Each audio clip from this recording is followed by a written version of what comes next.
आज भी जहाँ कहीं भी ऐसा लगता है कि अन्याय हो रहा है, यहाँ कुटाराघात हो रहा है, यहाँ कोई किसी गरीब की सुन नहीं रहा है, वहाँ उसमें भागीदारी निभाने का प्रयास करते हैं। और यही कारण है कि जब पिपलौदी में जो हादसा हुआ, 7 बच्चे जो गरीब बच्चे जिनके कोई रखवाला नहीं था, वो जब मर गए थे, तो उनके लिए भी बाबा साहब ने ही वो प्रेरणा दी। उस प्रेरणा के कारण ही उनके लिए लड़ाई लड़ी, 40 दिन जेल रहा, 15 दिन भूख हड़ताल करी।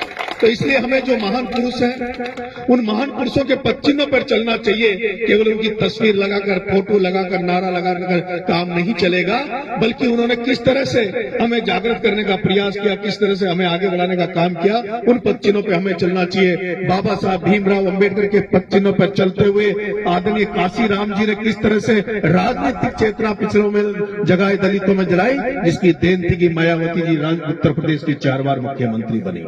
इसलिए हम सबको जो कमजोर लोग हैं, तबके लोग हमारे आसपास जो जहां कहीं भी गरीब दिखे, गरीब किसी भी जाति धर्म का हो, गरीब की कोई जात धर्म नहीं होती, जिसका हमें लगता है कि गरीब है, कमजोर है, उसकी हमें मदद करनी चाहिए। यही बाबा साहब का हम पर असली आशीर्वाद होगा।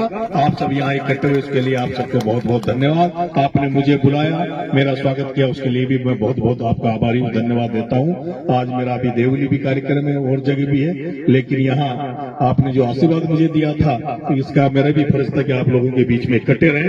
मेरे को बताया गया कि अभी भी शायद धोनी में बाबा साहब की मूर्ति नहीं है, बाबा साहब की मूर्ति नहीं है।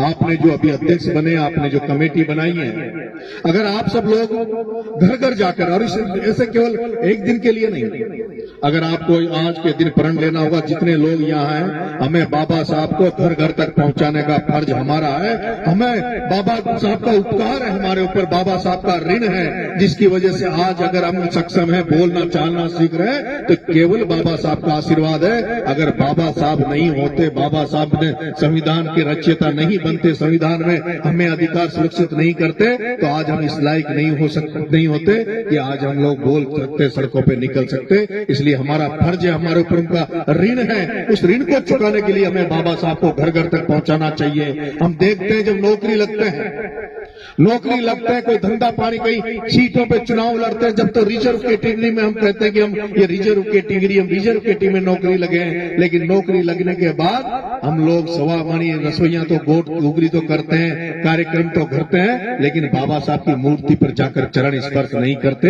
बाबा साहब के दर्शन नहीं करते, जिस बाबा साहब की वजह से आज हम सब कुछ हैं। इसलिए हमारा सबका फर्ज है कि बाबा साहब को घर घर तक पहुंचाएं। आप सब लोग आज से कमेटी वाले गांव गांव घर घर जाके टीम बनाओ, लोगों को जोड़ो, और अगर अगले साल के लिए अभी से मुहिम चलाओ, ताकि अगली बार इस दूनी में भी हम बाबा साहब की भव्य मूर्ति लगा सके।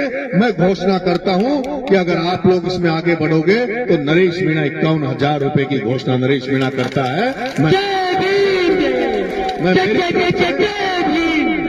मैं मेरी तरफ से आप बाबा साहब की जो मूर्ति लगाओगे, उसमें 51,000 रुपए की भेंट मैं आपको सबको दूंगा। बहुत बहुत धन्यवाद। नमस्कार साहब, जय भीम।